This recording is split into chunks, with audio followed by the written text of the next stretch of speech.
we gotta definitely write a song about how we do not diddle kids.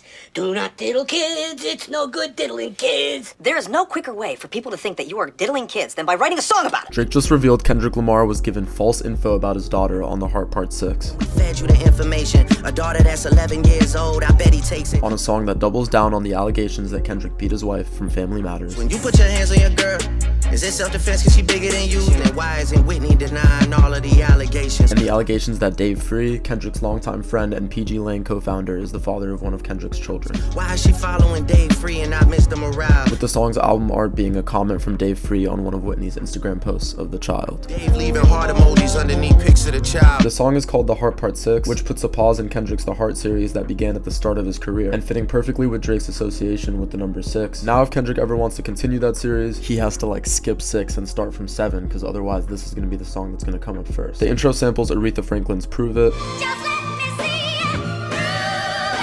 taunting Kendrick to prove any of the career-ending allegations that he made over the past 2 songs. He first responds to snitching allegations that Kendrick hinted at with this line. I know some shit about niggas that make gonna wanna look like a saint. First I was a rat, so where's the proof of the trial then? Saying that if any paperwork of the alleged trial that he's referring to Drake snitching in existed, it would have been turned up by 1090 Jake. 1090 Jake would've took all the walls down. A popular social media informant who exposes rappers' court paperwork, and that he would have a target on his back from anyone associated with the case. The streets would've had me hiding out in a small town. Then he addresses Kendrick's claims that he has a mole in Drake's camp. Have you ever thought that OVO is working for me? The ones that you getting your stories from, they all clowns. With claims that he knows exactly who Kendrick is getting his info from, and that he's been listening into the conversations where this so-called dirt is being spread. I got your fucking lines tapped, I swear that I'm dialed in. And that he's been plotting to spread that fake dirt. We plotted for a week and then we fed you the information. Then comes the line about setting the bait, which would have been a no-brainer for Kendrick to take if he was that desperate for information to respond with, given that Pusha T exposing Adonis crowned him the winner of that beef. A daughter that's 11 years old, I bet he takes it. And by playing this chess move and calling out Kendrick's lack of foresight to at least try to verify the information before putting it in his song, he's discrediting everything that Kendrick says going forward, which is going to leave him at a real disadvantage for the rest of the beef.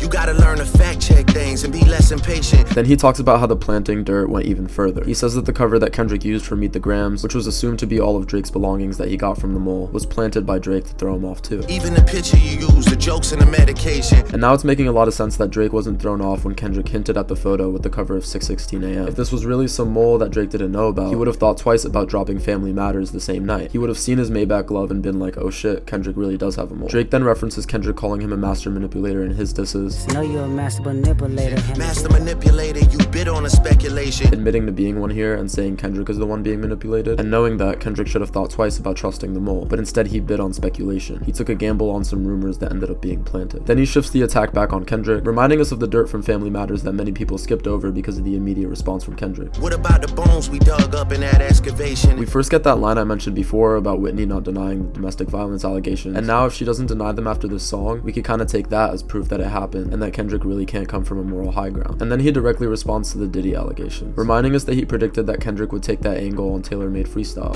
Talk about him liking young girls, that's a gift for me. This Epstein angle was the shit I expected. Saying that he didn't even get that info from the mole or anything, it was straight from TikTok. TikTok videos you collected. Referencing how Kendrick was saying that the sex trafficking ring went by the code name Tinder, and TikToker Eileen's Garden was the first to make that claim that Drake and OVO were running a private Tinder. Mother, wait a second. That's that one record where you say you got molested. What's weird about this is he references Mother I Sober, but Kendrick wasn't talking about himself getting molested on Mother I Sober, rather his family members. Maybe this was just referencing the song because that's what he talks about, and then he got this information from somewhere else, but it's hard not to see this as a slip up on Drake's part. Here he tries to emotionally hurt Kendrick by bringing up that trauma. That's when your father leave you home alone with no protection. And connecting that to the reason Kendrick was so desperate to reach for the same allegations against Drake. That's why these pedophile raps and shit you so obsessed with. He's saying those allegations came from a personal and emotional place. And then he flips back at Kendrick with that therapy-like pity that he showed Drake at the end of Meet the Grams, when he claimed that he empathized with Drake because of his fucked up upbringing of never fitting in. They acting like it's so aggressive, but you just never known affection. He references Mariah Carey's Touch My Body to make the joke that whenever that song comes on, Kendrick gets reminded of being molested as a child. Touch My Body by Mariah Carey play, you probably start reflecting. And then doubles down on denying the allegations from Kendrick for the past 2 songs by saying he's so big that he would have been caught if it was true. If I was fucking young girls, I promise I'd have been arrested. I'm way too famous for the shit you just suggested. And then saying Kendrick being abused as a child and then betrayed by his childhood friend Dave Free are the reasons for his resentment and targeting of Drake right now. Like if Dave really fucked your girl and got her pregnant, talk about breeding resentment. Faking pity, but really just rubbing it in as much as possible. I'm praying you recover from both Then he cleverly flips Kendrick's A minor line from Not Like Us. Trying to strike a chord and it's probably A minor.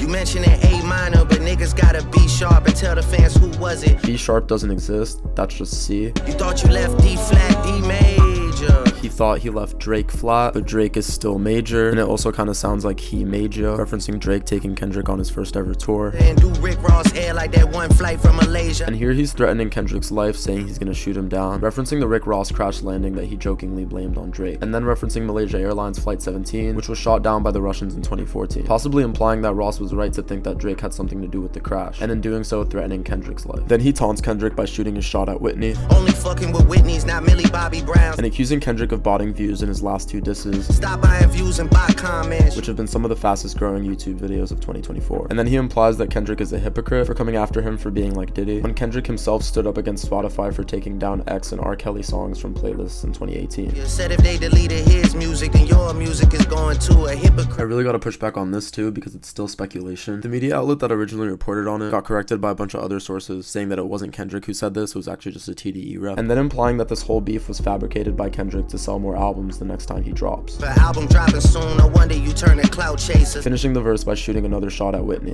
Whitney, you can hit me if you need a favor. and taunting Kendrick about the Dave Free situation again by implying he won't get her pregnant like Dave did. And when I say I hit your back, it's a lot safer. We'll probably get a response from Kendrick before I'm even done making this video. I'm still making videos on Family Matters and Not Like Us. They're literally written, I've just been editing them for the past day. But I'll be prioritizing the most recent disses. So if you fucked with this breakdown, subscribe for quick, straightforward analyses of every song in this beef as it develops. And thanks for watching.